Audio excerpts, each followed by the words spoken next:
it yet. I do not know what's inside, and the boosters are of course still sealed and everything, so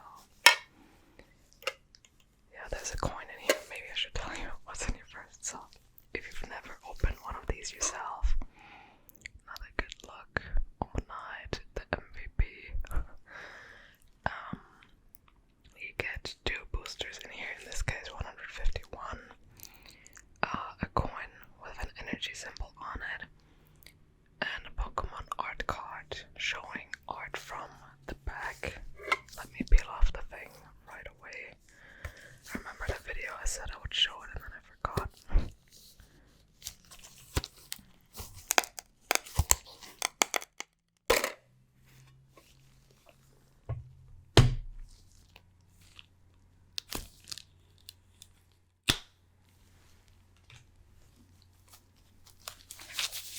Almost pulled my glove off. That's how strong the glue was. Anyway, this time it's not a big environmental picture like it usually is. It's like a, how would you say it, like an artsy, abstract background, and then you have pairs or trios of Pokemon. And before I saw this picture, I already noticed there are always these pieces on here, right?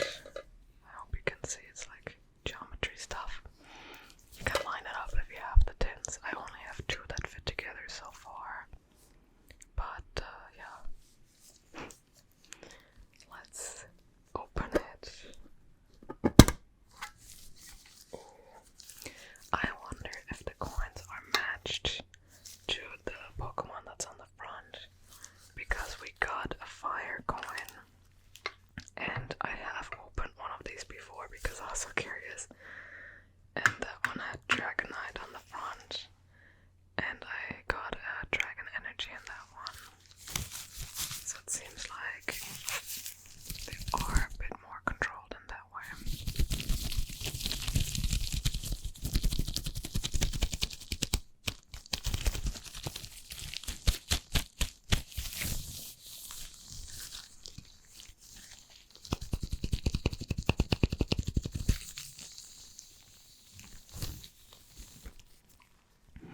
But yeah, flame on the front, nice and metallic. Ignore my tummy noise if you heard that. And Pokemon with a Pokeball in the back.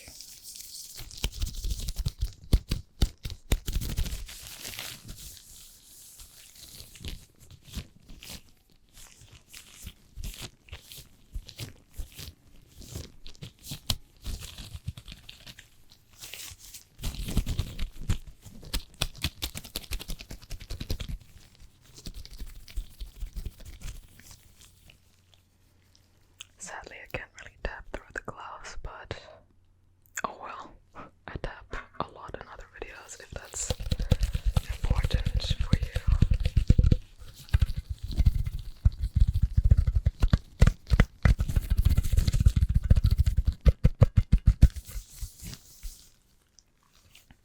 You can even see that's like, how would you say, embossed, not opposite.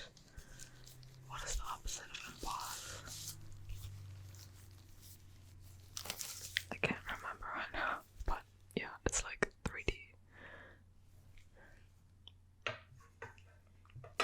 Now,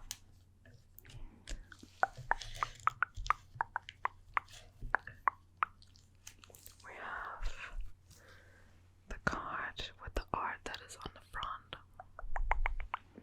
Cute little Omanite, big and cool Arcanine, and we have Charmander's tail right here.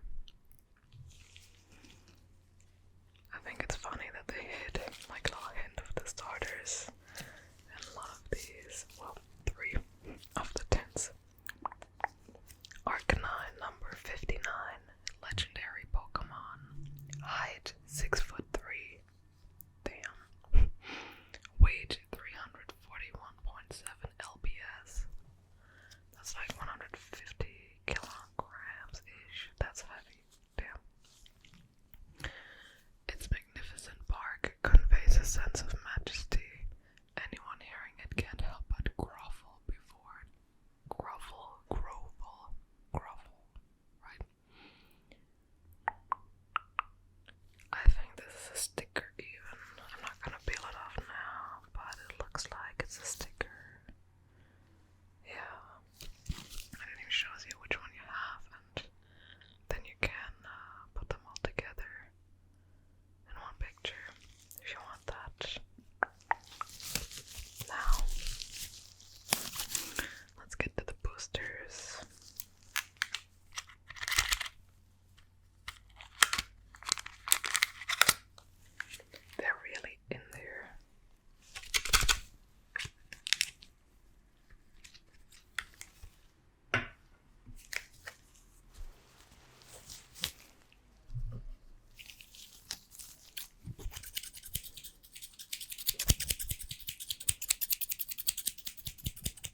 suction pads that enable it to tirelessly climb slopes and walls. Adorable little critter. Caterpie, cute little buggy. The art is beautiful, by the way. Oh, I'm a sucker for Tika Matsuno's art, apparently.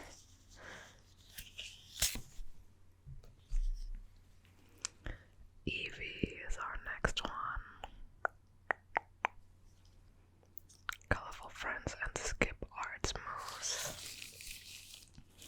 Its ability to evolve into many forms allows it to adapt smoothly and perfectly to any environment. Basically, it's evolution on crack. I mean, then those evolution stones in the 4th gen make a lot more sense, right? If you think about Eevee evolving to fit the environment and not just to get stronger. I mean, I wouldn't know what Sylveon is an evolutionary response to, but maybe living with humans is hard, so you need some like meat boost that like help you cope with people. Next one is Grimer.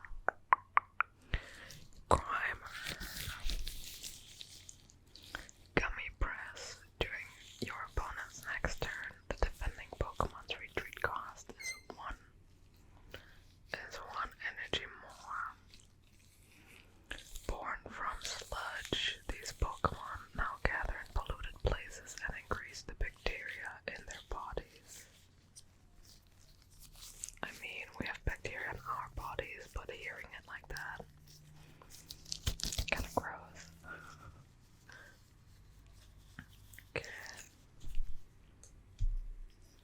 We have a trainer card, Giovanni's Charisma.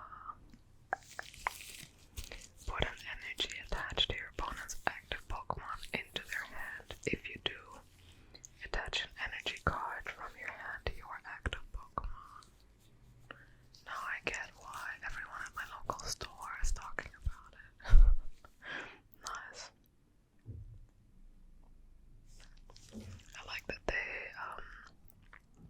tried to stay true to Giovanni's OG design, where it looks like he has no eyebrows.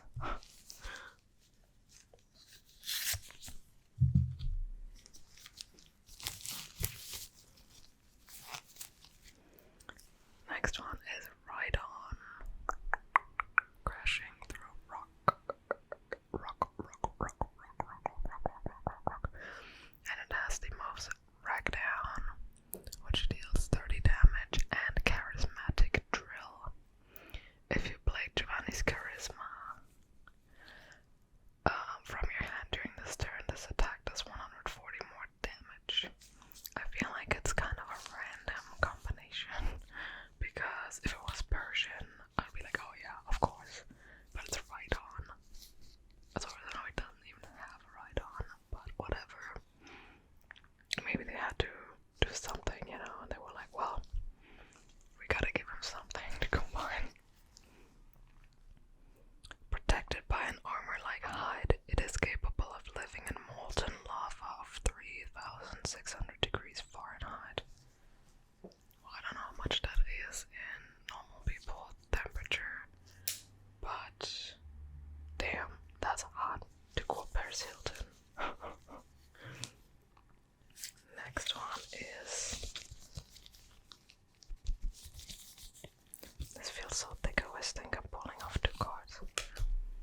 Next one is Rigid Band. Looks like a rip-off WWE belt. The stage 1 Pokemon this card is attached to takes 30 less damage from attacks from your opponent's Pokemon. This is the last card in the set too. That's funny. 165 out of 165. No spoilers.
sketchy, maybe.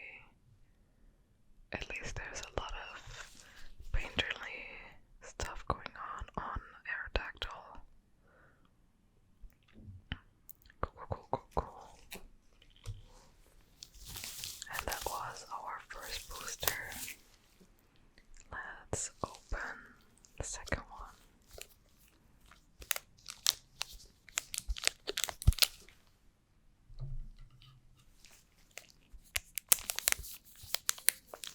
Okay.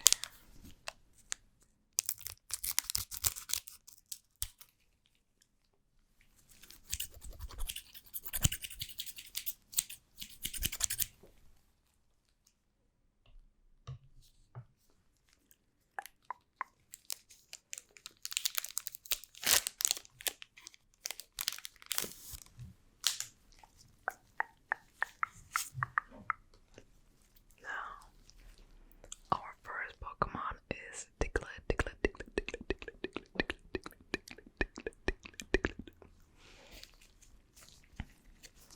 Headbutt, Bounce, and Mudslap are its moves. It lives about 1 yard underground where it feeds on plant roots. It sometimes appears above ground.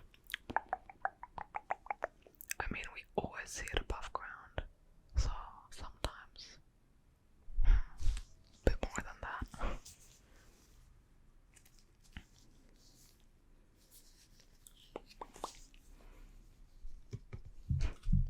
Next one is Drowsy, enjoying a snack or some dreams. I mean, like I said before, lore-wise dreams, but I think he's snacking. His move is Zen, headbutt.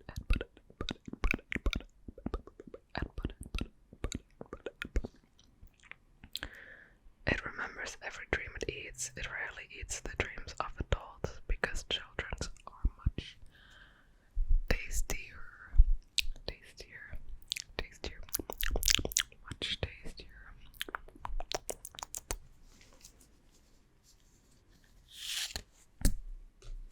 Then we have an adorable little Bulbasaur.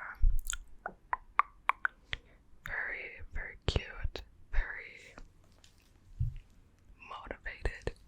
That's what it looks like. And ready to take on the world. Its move is Leech Seed. Heal 20 damage from this Pokemon.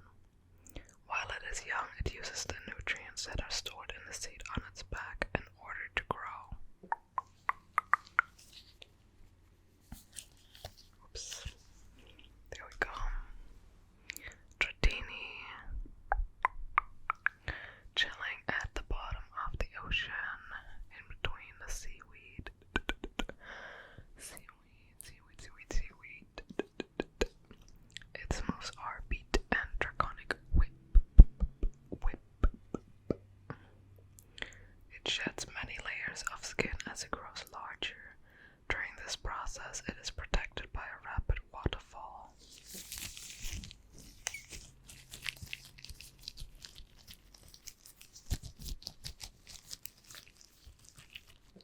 I wonder if you kind of have schools of Dratini just hiding in the waterfall then.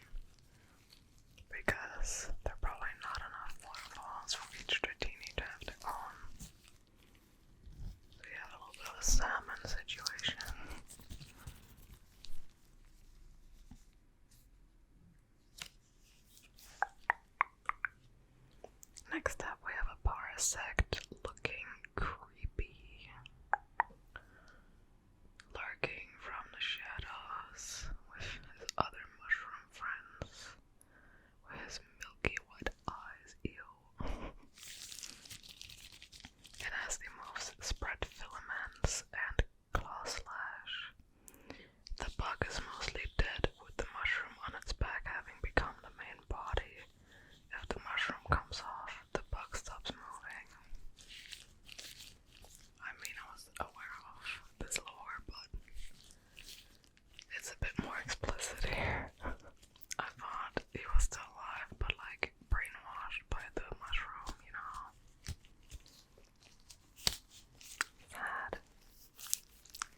think this is the first one we got of Cloyster. Cloyster. Look at this nice coral. And how the colors pop. Pop.